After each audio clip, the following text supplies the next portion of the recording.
हरिः ओम। आज पूर्ण रथयात्रा। এই রথযাত্রা পূর্ণ লগ্নে আমাদের এই পূর্ণ তীর্থস্থানে এই যুগের অবতার পুরুষ ভগবান শ্রীরামকৃষ্ণদেবের मानस पुत्र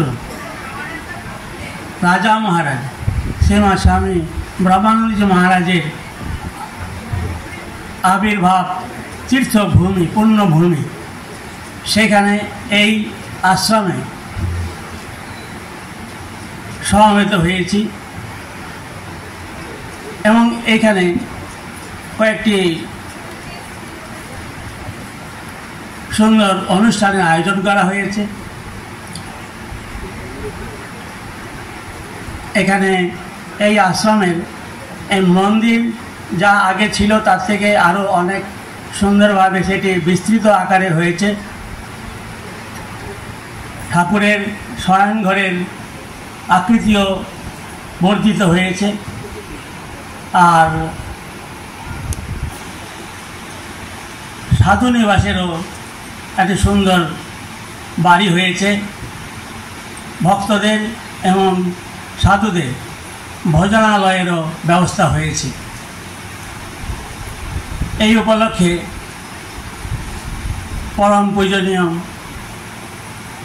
রামকৃষ্ণ মঠ এবং রামকৃষ্ণ মিশনের অধ্যক্ষ মহারাজ শ্রীমান স্বামী গৌতমানন্দ মহারাজ গতকালই পদার্পণ করেছেন এবং আমরা অত্যন্ত আনন্দিত যে आज এই রথযাত্রার পূর্ণ লগ্নে পূজনীয় মহারাজ এই সমস্ত মন্দিরের বিভিন্ন যে নতুন আঙ্গিনা অঙ্গন এখানে তৈরি করা হয়েছে নির্মিত হয়েছে তাই সেগুলো উদ্বোধন করলেন। এখন আমরা এখানে সমবেত হয়েছি ধর্মসভা উপলক্ষে। এই ধর্মসভায় পরম পূজনীয় সংঘাধ্যক্ষ মহারাজ আছেন, তিনি সভাপতিত্ব করছেন। আর আমাদের সঙ্গে রামকৃষ্ণ মঠ এবং রামকৃষ্ণ মিশনের সাধারণ সম্পাদক মহারাজ শ্রীমৎ স্বামী শিবিরানন্দজি মহারাজ একটু আগে উপস্থিত হয়েছেন, অনেক কষ্ট স্বীকার করে বলবো,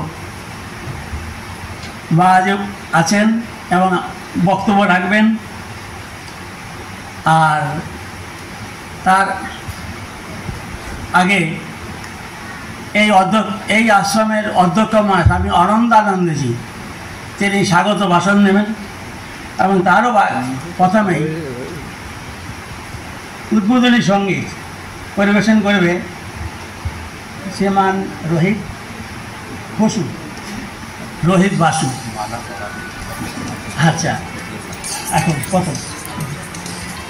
এখন আমরা পরম পূজনীয় মহারাজকে সংঘাধ্যক্ষ মহারাজকে মালা পড়াবো এবং সেই জন্যে আশ্রমের অধ্যক্ষ মহারাজ অনন্তানন্দজিকে অনুরোধ করছি আসুন।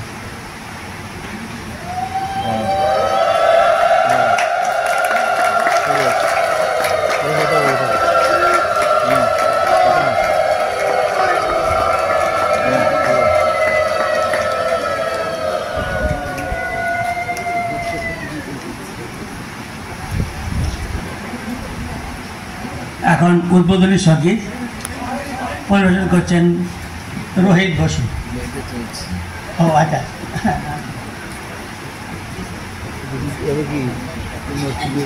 সাধারণ